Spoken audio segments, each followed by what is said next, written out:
লেবু গাছে ফুল আসার আগে, আম গাছে ফুল আসার আগে কি কি পরিচর্যা করতে হবে, গাছের গোড়ার মাটিতে কি খাবার দিতে হবে, কি স্প্রে করতে হবে এবং বিশেষ করে ডাল কাটিং করা যাবে কিনা, সম্পূর্ণ বিষয়গুলো আজকে স্টেপ বাই স্টেপ জানানোর চেষ্টা করবো এই ভিডিওতে। তাই ভুল পরামর্শ এবং ভুল ট্রিটমেন্ট করার আগে অবশ্যই ভিডিওটি আজকে আপনার জন্য। যদি আপনার লেবু গাছ থেকে থাকে অথবা আম গাছ থেকে থাকে, যদি ভালো ফলন পেতে চান অবশ্যই অবশ্যই আজকের ভিডিওটি কন্টিনিউ করুন। প্রিয় দর্শক, আসসালামু আলাইকুম। আমি রাজু আহমেদ, আপনার রাজু গার্ডেন 2.0। চলুন আমরা আজকে ঝটপট একটু জেনে নিই লেবু গাছ এবং আম গাছের কি পরিচর্যা করতে হবে এই ডিসেম্বরের মাসের মধ্যে।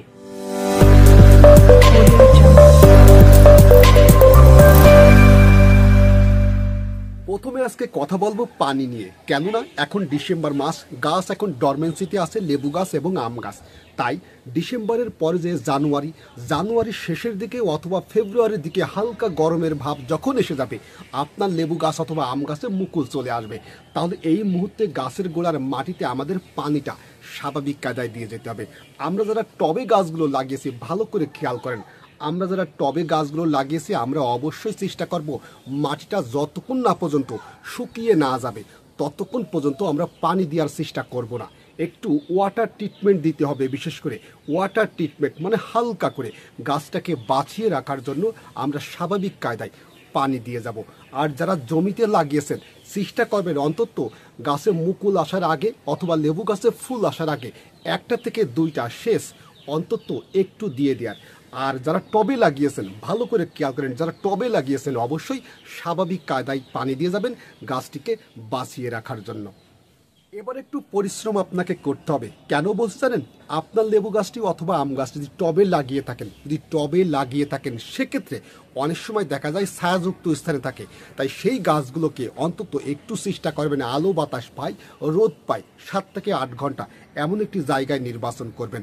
আর যে সমস্ত গাছগুলো সরানো সম্ভব না, যেমন জমিতে আবার অনেক সময় বড় টবে লাগিয়ে দিয়েছেন অথচ সেই গাছগুলো তো সরানো সম্ভব না, এক সাইডে রোদ পায় আর এক সাইডে রোদ পায় না। যে সাইডে রোদ পায় না ওই সাইডে যে সমস্ত ডালগুলো আছে যদি সম্ভব হয় একটু পরিষ্কার পরিচ্ছন্ন করে দেওয়ার চেষ্টা করবেন আশেপাশের ডালগুলো, যাতে একটু আলো বাতাস এবং রোদ পায়। এই কাজটা কিন্তু অবশ্যই অবশ্যই আপনি একটু খেয়াল রাখবেন। এখন হচ্ছে ডিসেম্বর মাস, আপনার লেবু গাছটিতে কি লেবু আছে এখনো ফল হারভেস্ট করার মতো, যে খাওয়ার মতো উপযুক্ত হয়েছে? যদি এরকম থাকে আপনার কাছে আমার অনুরোধ রইল ডিসেম্বরের আগে ভাগেই আপনি ওই লেবুগুলো হারভেস্ট করে ফেলবেন। তবে যদি লেবু গাছে যদি বিশেষ করে ফুল আসে এই মুহূর্তে বিশেষ করে অথবা 2-1টা ফল আসে সেক্ষেত্রে থাক, কোনো সমস্যা হবে না। তবে যদি পরিপক্ক ফল থাকে ডিসেম্বরের আগে ভাগে যদি হারভেস্ট না করতে পারেন ডিসেম্বরের পরে যে রস থাকবে না, খামাকা গাছের সৌন্দর্য বৃদ্ধি হবে কিন্তু ওই গাছটিতে কিন্তু পরবর্তী সময় যে জানুয়ারির পরে যায় এবং ফেব্রুয়ারির দিকে ভালো একটা কিন্তু ফুল আসবে না, এটা কিন্তু অবশ্যই মনে রাখবেন। তাই আপনি কি করবেন, ডিসেম্বরের আগে ভাগেই অবশ্যই ওই ফলগুলো হারভেস্ট করে ফেলবেন।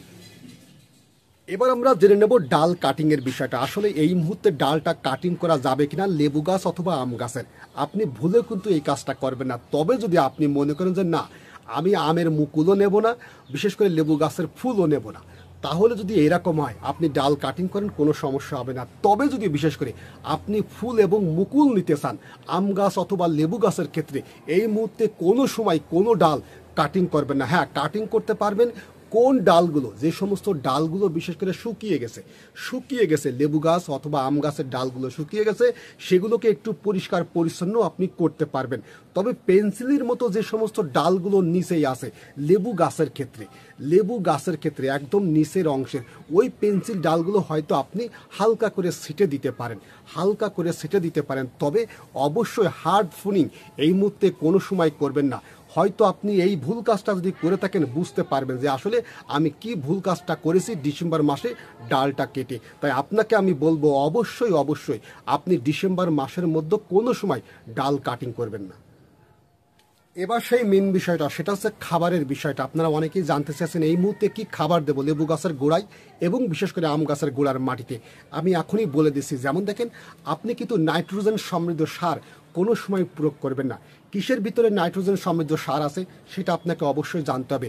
চিকেন কম্পোস্ট এখন গাছের গোড়ার মাটিতে দেওয়া যাবে না। অনেক সময় বাদামের খোল ভিজানো জল অথবা সরিষার খোল ভিজানো জল অথবা এই যে সরিষার খোল অথবা বাদামের খোলগুলো গুঁড়ো করে আমরা গাছের গোড়ায় দিই, এখন এই মুহূর্তে দেওয়া যাবে না। এতে প্রচুর পরিমাণে বিশেষ করে নাইট্রোজেন থাকে, তাই গাছ বৃদ্ধি হয়ে যাবে কিন্তু গাছে ভালোটা ফুল ফল আসবে না এবং আম গাছের মুকুলও কিন্তু আসবে না। তাই অবশ্যই আপনি যে কাজটি করবেন, আপনার চিকেন কম্পোস্ট এবং বিশেষ করে বাদামের খোল অথবা ভিজানো জল এবং সরিষার খোলের আস্ত দানা অনেক সময় ভিজিয়েও আমরা সময় দিই, এই মুহূর্তে দেওয়া চলবে না। এই জিনিসটা অবশ্যই খেয়াল করবেন। এবার রাসায়নিক বিষয়টা, যেমন দেখেন রাসায়নিক ক্ষেত্রে আমরা অনেক সময় ইউরিয়া, বিশেষ করে যেটা অনেকেই চিনি নাইট্রোজেন ইউরিয়া, এই ইউরিয়াটা কিন্তু কোনো সময় দেওয়া যাবে না এই মুহূর্তে। কেননা গাছ দ্রুতই বৃদ্ধি হবে, সে নিজেকে গুছিয়ে নেবে, কিন্তু গাছে ফুলও আসবে না, মুকুলও কিন্তু আম গাছে আসবে না। অবশ্যই কিন্তু খেয়াল করবেন। এবার আসেন ডিএপি, এই যে ডিএপিটা দিই এতে প্রচুর পরিমাণে নাইট্রোজেন আছে, তাই ডিএপি দেওয়া যাবে না, টিএসপি দিতে পারবেন। যেমন টিএসপি যেটা ট্রিপল সুপার ফসফেট, এটা দিতে পারবেন। তবে ডিএপিটা কোনো সময় এই মুহূর্তে গাছের গোড়ার মাটিতে দেওয়া চলবে না, চলবে না, চলবে না। তাহলে কোন ধরনের সার দেবো এই কথা কিন্তু আপনারা বলতে পারেন। হ্যাঁ, এখন হালকা করে একটু জৈব সারও দিতে পারেন। এই জৈব সারের মধ্যে ট্রিপল সুপার ফসফেট টিএসপিটাও দিতে পারেন এবং বিশেষ করে পটাশ সার দিতে পারেন। পটাশ যেটা এমওপি মিরোপা পটাশ। আর কোনটা দিতে পারেন? জিপসাম দিতে পারেন, জিপসাম, অথবা ডিমের খোসা দিতে পারেন, অথবা কলার খোসা গুঁড়ো করে সেটা দিতে পারেন, এইগুলো দিতে পারেন। তবে আপনি চিকেন কম্পোস্ট ভালো করে খেয়াল করেন আমি কি বলছি। চিকেন কম্পোস্ট এবং বাদামের খোল ভিজানো জল, সরিষার খোল ভিজানো জল এবং ইউরিয়া বিশেষ করে এবং ডিএপি, এই 5টা জিনিস কোনো সময় গাছের গোড়ার মাটিতে এই মুহূর্তে দিবেন না।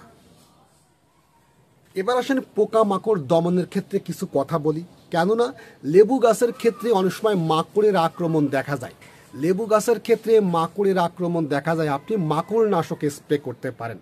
বিশেষ করে যেমন অ্যাবামেকটিন গ্রুপের ভার্টিমেক আছে, এই ভার্টিমেক প্রতি 15 দিন অন্তর 1 লিটার পানিতে 2 মিলি হারে আপনি স্প্রে করে যান, কোনো সমস্যা নেই।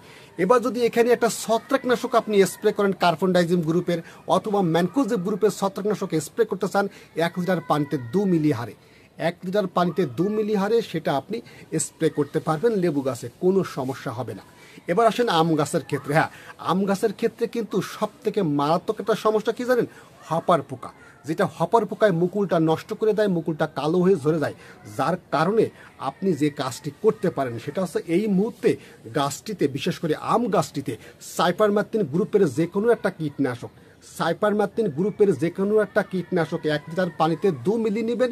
এর সাথে কার্বনডাইজিম গ্রুপের ছত্রাকনাশক অথবা ম্যানকোজেব গ্রুপের ছত্রাকনাশক 1 লিটার পানিতে 2 গ্রাম, এই দুইটা একত্রে মিশিয়ে গাছে ভিজিয়ে আম গাছটি স্প্রে করে দিবেন, গাছে ভিজিয়ে স্প্রে করে দেবেন। সেক্ষেত্রে আপনার যে সমস্ত পোকামাকড় ছত্রাকের সমস্যা আম গাছে থাকবে সেটা কিন্তু দূর হয়ে যাবে ইনশাল্লাহ। তাই প্রতি 15 দিন অন্তর ডিসেম্বর মাসের মধ্যে অবশ্যই এটি স্প্রে করে যাবেন। তবে অনেকেই বলতে পারেন ভাই ভিটামিন স্প্রে করা যাবে এখন এই মুহূর্তে?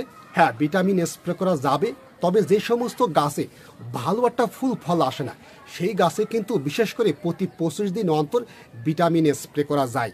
ভিটামিন স্প্রে করা যায় প্রতি 20 থেকে 25 দিন অন্তর। আম গাছে ফুল আসার আগে অথবা লেবু গাছে ফুল আসার 20 থেকে 25 দিন আগে একবার একটু স্প্রে করে দিবেন।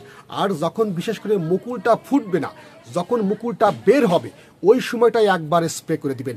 এবং আমের গুটিটা যখন ছোট্ট ছোট্ট হবে এবং লেবুর গুটিটা যখন ছোট্ট ছোট্ট হবে, লেবুর ফুলটা বিশেষ করে যখন ফুটবে না কেবলই বের হবে, এই সময়টাই একটা ফ্লোরা, একটা মিরাকুলান অথবা প্যানোপিক্স অথবা লিটুসেন এই জাতীয় পিজিআরগুলো একটা ভিটামিন অবশ্যই আপনি স্প্রে করতে পারেন, কোনো সমস্যা হবে না।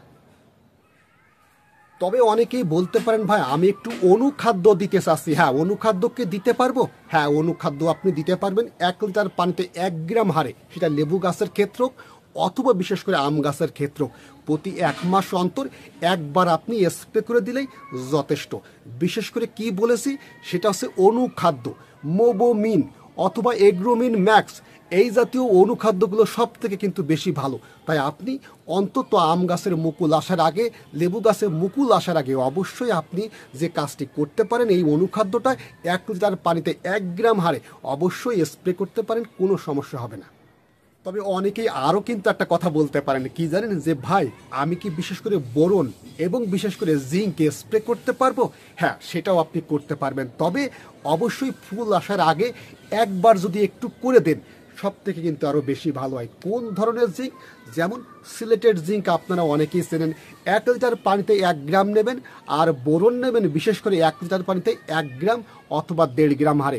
এই দুইটা একত্রে মিশিয়ে লেবু গাছ অথবা বিশেষ করে আম গাছে মুকুল আসার আগে একবার একটু স্প্রে করে দিবেন, একবার একটু স্প্রে করে দিবেন এবং দিতে পারবেন অবশ্যই একবার দেওয়ার চেষ্টা করবেন, তাহলে আরও সব থেকে কিন্তু বেশি ভালো হয়। এবার হয়তো আপনাদের বিশেষ করে সকল ধরনের প্রশ্নের জবাব অন্তত একটু হলেও পেয়েছেন। যে সমস্ত ভাই এবং বোনেরা ছাদ বাগানের টবে অথবা বসত বাড়ির আঙিনায় লেবু গাছ অথবা আম গাছ রোপণ করেছেন, ভালো করে খেয়াল করেন। আম গাছ অথবা লেবু গাছ রোপণ করেছেন, যে সমস্ত পরিচর্যা করতে হবে ডিসেম্বর মাসের মধ্যে, সম্পূর্ণ বিষয়গুলো স্টেপ বাই স্টেপ আমি জানানোর চেষ্টা করেছি। যদি আপনার কাছে একটু ভালো লেগে থাকে এই ছোটো ভাইয়ের ভিডিওটা, অন্তত অনুরোধ রইল একটা লাইক দিয়ে দেবেন, একটা লাইক অবশ্যই দিবেন। আর যদি আপনি বিশেষ করে আমার ইউটিউব চ্যানেল থেকে ভিডিওটি দেখে থাকেন, অবশ্যই একটু সাবস্ক্রাইব করে দেবেন যদি সাবস্ক্রাইব না করে থাকেন। আর ফেসবুক পেজ থেকে দেখে থাকলে অবশ্যই একটু ফলো দেওয়ার চেষ্টা করবেন। তাহলে সকলে ভালো থাকেন। কথা হবে আগামী পর্বে অন্য কোনো বিষয় নিয়ে। আসসালামু আলাইকুম।